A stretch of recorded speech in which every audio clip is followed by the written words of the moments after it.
bienvenue sur Tout Wandigo. Bonjour à tout le monde, c'est Sandra Mouchali, le ministère de la Libération Intellectuelle.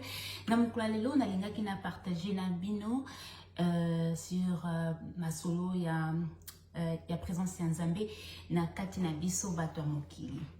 Na sina sala vidéo moko ça fait quand même mois et belé na sujet wana na bon disons na vidéo wana na lobaki que on a expliqué ma kambo ebele mais avec beaucoup plus pour na koyebisa bato que ndenge toza boye nzambaza na biso tozala ki créer na image ya nzambe donc toza nzambe toza banzambe tout ça na mokili oyo mais bato ebele ba comprendre que message wana te comme boyebi toujours ba congolais baza toujours na ndenge na bango ya ko comprendre ba message mais lelo na linga ki vraiment na expliquer très bien pourquoi la loba ki ndenge wana comme ça bato oyo bazalaki na moi ba doute bato oyo bazalaki na moi ba question oyo bazwa ki réponse te ba meka ko comprendre siko pourquoi na loba ki ndenge wana donc pour na expliquer bien na ko banda na histoire ya Bible donc na ebandeli ya Bible donc tomoni na ebandeli ya Bible nzambe tango akela mokili nyonso akeli nyonso asali bamai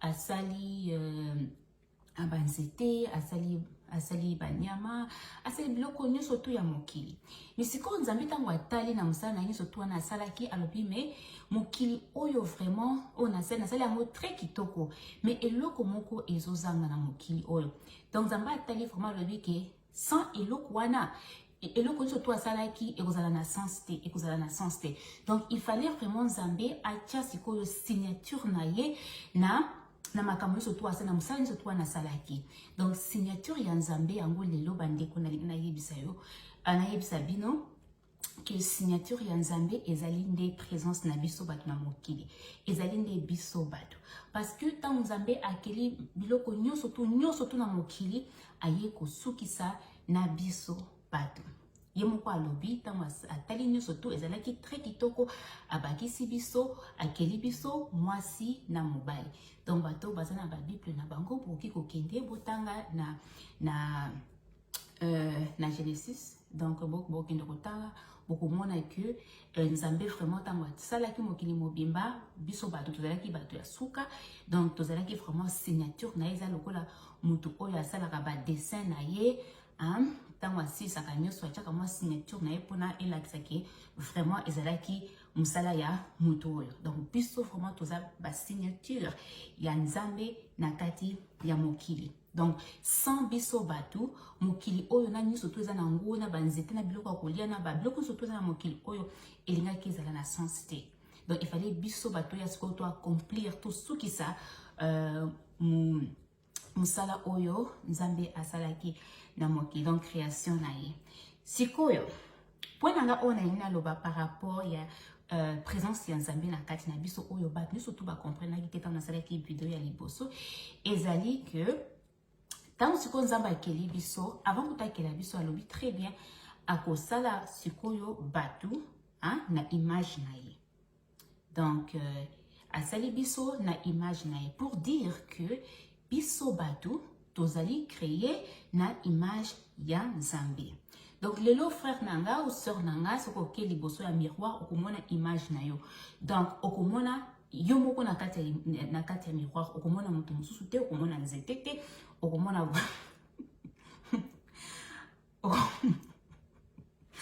okomona voiture te okomimona yo moko okomimona yo moko na kati ya miroir donc yango nzambe tango alobi akosala sikoyo bato na image na ye donc biso ndenge toza boye tozali créer na image ya nzambe donc cela elingi koloba te que nzambe ndenge aza boye azalaka moto physique parce que yango nde tozomona na miroir soki otali ozomona donc ozomona nzoto na yo ozomimona mais nzambe ezali physique oyo tokomimona na nani na miroir te ezali nde esprit mosantu oyo ezali na biso nde ezali esprit ya nzambe donc ntango ozomitala na miroir bien sûr okomimona mais eloko ozomimona et c'est pas ce qui est important c'est eloko oyo ezali na kati na yo donc yango oyo nzambe asali que a créé mutu na image na ye donc Ba oyo balanda ki vidéo on a sala ki yasuka je pense il y a quelques jours na lobaki que na importance ya mokili oyo ezali vraiment biloko physique te. Biloko physique eza awa na mokili a pona biso to ya kwa accomplir mutu to ndenga ina mokili na forme ya physique ezali pona ko ya kwa accomplir musala oyo nzamba tindeli aya kosala. Donc ce qui est important ezali esprit. Esprit wana ndi yango sikoyo ezali esprit ya nzambe. Esprit wana nde ezali présence ya nzambe na kati na mutu nyonso.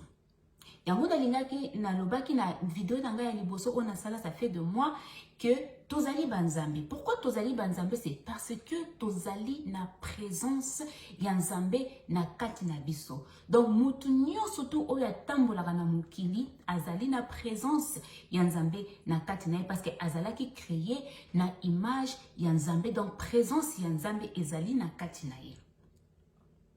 Mais siko eloko esala que bato bazala peut-être dans la makambo mabe ezate que non parce que baza bato mabe non baza na présence ya nzambe na kati na bango. Mais eloko zo sala mutu akoma mabe ezali par rapport ya ba situation ya vie. Donc kaka na opesa exemple tant moi na abotamaka za vraiment na esprit wana ya na koloba presque ya perfection. Donc aza vraiment na esprit wana ya perfection. Donc au moins na sansu kwa akobota mata mwana akobima kaka boye mbala moko docteur akozwa mwana akofinika mwana elamba. Pourquoi c'est que possible mitona pourquoi mbala moko il faut docteur afinika mwana elamba? Bon ba tout ça peut-être c'est parce que pour mwana akozwa malili ou bien nini, mais non. C'est parce que biso déjà na mentalité na biso ya mokili eza to comme pour na biso c'est normal mutu ala tabilamba. Mais mwana andinga azana est pur. Azana ba kanisi moko teki aza mutakala ou bien azana bilamba ou bien nini azana ye mwana oyo aye na mokili oyo esprit na kati ya nzoto siko aza esprit wana eza pur siko biso bato ya mokili comme mituna biso si ebeba na mituna biso to si to kanto yebaka que non soki mutatamboli mutakala donc aza liboma ou bien azali aza bien te. Donc tant mwana kobota mbala moko to couvrir ye ko couvrir wana ça veut dire que non to akio siko mwana wana na mokili o eza mokili ya ba péché parce que mbala moko mwana yebi atate ki aza mutakala bien aza mutakala te biso bato. Donc yango siko environnement wana oyo tozana kati yango ni muto salaka to banda sikoyo esprit na biso e banda sikoyo kozala taché na makambo ya négative o sala ke bato bakoma mabe. Mais mutu nyonso azali na nzambe na kati na ye. Yango siko lelo na linga juste na expliquer très bien pour na bato oyo ba comprendre ki te pourquoi na vidéo ya liboso na lobaki que non toza banzambe. Bien sûr toza banzambe parce que tozala ki créer na image ya nzambe pour dire la présence de Dieu ezali na kati na biso surtout bato. Mais comme tozali vraiment na mokili oyo ezali na makambo mabe na makambo bien yango siko nzambe apesi biso na kati na biso toza sikoyo na conscience wana ya koyeba eloko nini ezali bien et eloko nini ezali mabe pona tozwa tosala choix. Nzambe apesi biso siko possibilité wana ya kosala choix et pona oyeba que non eloko boeza bien eloko boeza bien te et pour ça par rapport ya kondima na yo par rapport ya oyo yo yebi eza bien na oyo yebi eza bien te o sala par rapport ya koyeba na yo. Donc nalinga juste na loba que ba oyo bo comprendre ki message nanga ya liboso te oyo boloba ki au centre tout ça banzambe ndingi nini. Non, c'est pas pour dire que non tout ça nzambe aza esprit munene o eza esprit ya perfection, esprit ya pur, esprit musanto. Siko esprit wana nde eza na katikati na biso ni surtout bato ya mokili oyo. Donc toza na présence ya nzambe.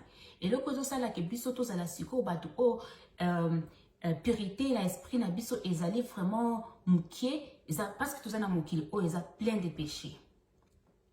Donc le lot par rapport ya vie na biso quotidienne. Donc ozomona que ba penser o ezotambola na mokili bato bazomona ezala ba TV ezala biloko oyo bozoka na ba radio ezala ba situation ya ba famille na bino nyonso tout mwana azo apprendre par rapport à environnement na ye ezo sala ke mwana azo kola na makambo belé na mutu o ezo sala ke non et affecter purité ya esprit na ye. Mais tozali n'esprit ya Nzambe. Sikoyo eza très important pour na biso batu koyeba que comme toza na esprit ya Nzambe na kati na biso, toza na présence ya Nzambe na kati na biso, il faut sikoyo tosala que purité ya esprit wana ezala likolo, ezala vraiment na pourcentage ya likolo. Parce que soki purité ya esprit na biso ya kibunzambe eza likolo, tokosala makambo ebele ya bien na vie oyo. Okoyeba ndenge nini ya kofanda na batu, okoyeba kozwa kosalaka ba choix oyo eza bien, oyo eza positif, oyo eko apporter batu ebele l'entourage na yo ko apporter bango bolamu. Donc c'est ce qui est important. Mais sikoyo bato oyo bayebi yango te bakoyeba te que non, bato bayebi yango te bakoyeba ndenge nini, bakoyeba te ndenge nini ya kosala que esprit na bango emata na purité. Donc yango ponanga na ministère de libération intellectuelle nazo yebisa batu que eza comme important que sikoyo toyeba importance ya esprit na biso. Toyeba que non, esprit na biso ezali esprit ya Nzambe et il faut to banda ko travailler sur esprit na biso pona ekoma na purité ya likolo. To banda osala ba choix ya bien, to banda peut ko prier, osala ba méditation. Donc makamuso to okosala pona oyeba que non, ozo sala malamu na mokili oyo, okotika bulamu na mokili oyo et puis esprit na yo ekokoma na niveau oyo ya ekokoma na pourcentage bien pembeni ya esprit ya Nzambe ya likolo te ya esprit ya Nzambe munene te, mais ekokoma quand même na purité oyo mutu soki amoni yo mbala moko ayoki esengo. Pourquoi? Parce que oza mutu a bien, oza mutu alingaka na ye bulamu, ozaka na yo na ba problème na batu te, oza plein d'amour, plein de paix. Donc batu surtout bakolinga bazala autour de toi. Donc yango bandeko nelinga ki juste na expliquer par rapport à la vidéo na salaki. Ça fait 2 mois vidéo wana buno batu bo se plaindre, bo tindelinga ba message, bo lobi ba what review et tout ça bozo lobaki au centre ou lobi nini. Non, c'est la vérité. Toza créé na image ya Nzambe. Donc toza na présence ya Nzambe na kati na biso. Ce qui présence ya Nzambe za na kati na biso. Donc toza banzambe. Pour dire, yango Nzambe atindelaki biso Jésus. Nzambe atindelaki biso Jésus aza exemple oyo faut biso batu na mokili oyo tozwa.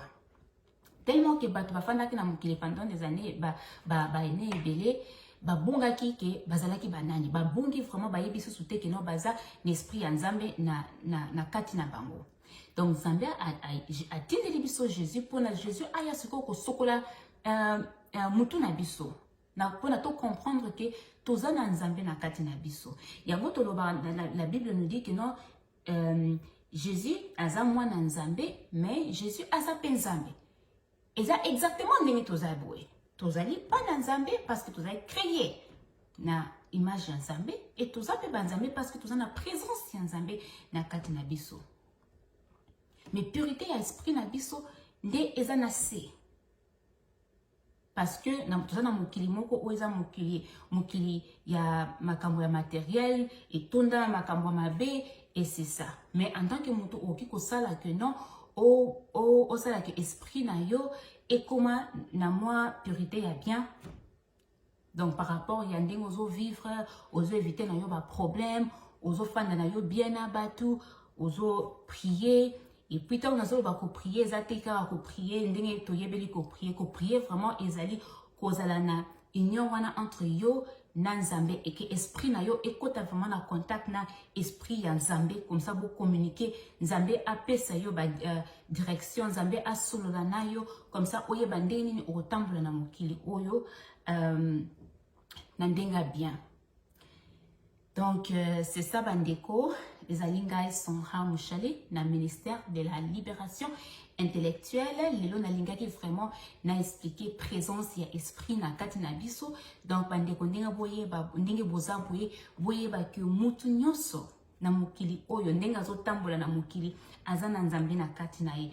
Donc lelo soko kutani na mutu ou bien lobi soko kutani na mutu yeba ke nzambe aza na kati ya mutu wana et puis nzambe aza pe na kati na yo. Donc okosala eloko mabete na mutu mususu okofinga biso ba congolais to linga kofinga okofinga mutu moninga te. Pourquoi? Parce que yebi ke soko fingi mutu wana ozofinga nde nzambe parce que nzambe aza na kati na ye. Mutu wana asalama na image ya nzambe kaka lokola yo. Soko sali moninga mabe ozotonga moninga yeba ke ozotonga nde nzambe parce que présence ya nzambe eza na kati ya mutu wana. Soko yebi eloko ya mutu yebi il faut yeba ko ozo yeba nde eloko ya nzambe parce que mutu wana ozo yeba eloko na ye azali na nzambe na kati na ye.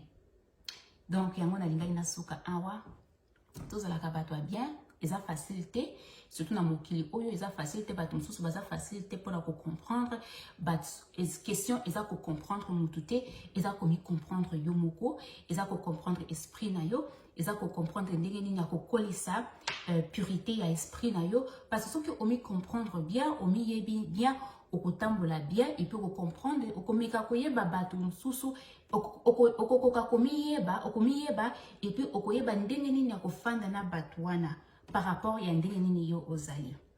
Donc nasuki awa bozala bien et bon passer ba week-end kitoko encore une fois ezangai sur Nabino.